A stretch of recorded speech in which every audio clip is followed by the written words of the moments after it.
And one more thing before I close, to the people telling me that the Kodak executives or the CEO, they haven't sold a single share, it doesn't matter. They got positioned at rock bottom.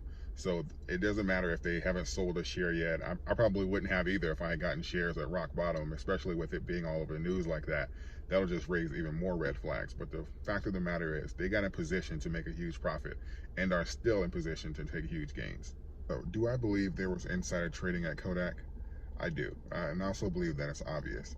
But do I also believe that this is more of a political stance by Elizabeth Warren to launch an investigation by the SEC? Yep.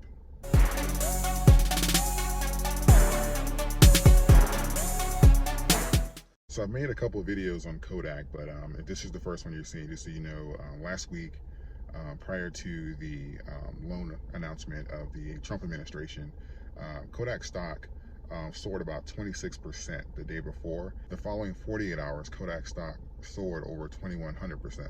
But per my last video, I knew that because the Trump administration was involved, that this was going to take more of a spin on it, and the term insider trading was going to be relevant. And so today, Elizabeth Warren wrote a letter to the SEC to prompt an investigation to whether or not there was any foul play. Before I get into that, I just want to point out that I have been getting a lot of messages from viewers saying that they believe in Kodak, and it's okay to believe in Kodak. I believe in Kodak as well, that it is possible for them to pull it off.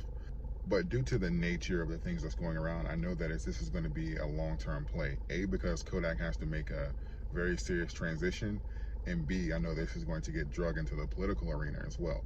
So the stock was already probably going to be very volatile, but now there's certainly going to be peaks and valleys as this investigation goes forward.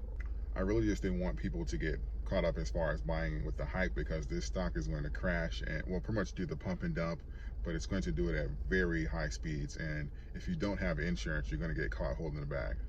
News gets reported at the speed of light, so it's very hard to keep up with a stock that's trading that fast. It's pretty much just based off of the reactions to the market or what's going on as far as in the news. I do believe Kodak's current value is somewhere around $10.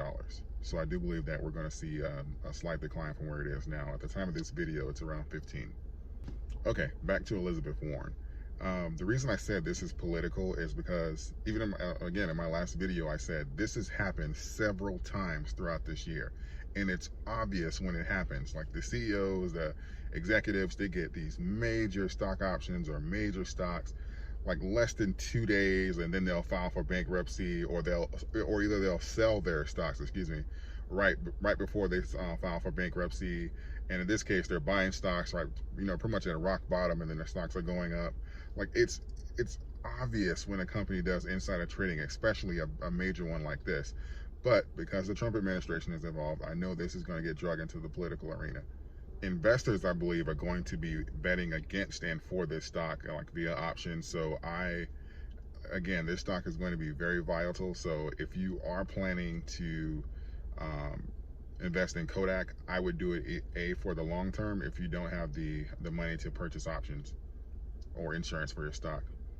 But I also believe that Kodak will create a new stock for the company, because it's supposed to be a branch of, from what I read, it's supposed to be a branch of Kodak Pharmaceuticals. So we'll see. I believe they're going to create a new stock altogether, but we'll see.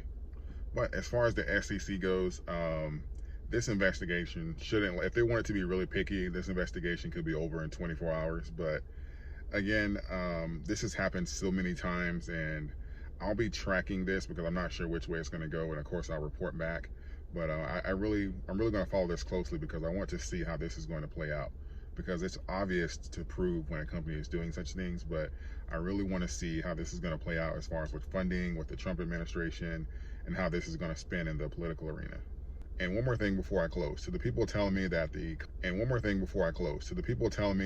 Kodak executives or the CEO, they haven't sold a single share, it doesn't matter. They got positioned at rock bottom. So it doesn't matter if they haven't sold a share yet. I probably wouldn't have either if I had gotten shares at rock bottom, especially with it being all over the news like that. That'll just raise even more red flags. But the fact of the matter is they got in position to make a huge profit and are still in position to take huge gains. That's all I have for now. If this video provided you with any value, please consider subscribing and leaving a like. It helps with the YouTube algorithm. As always, happy investing. Thank you, and until next time.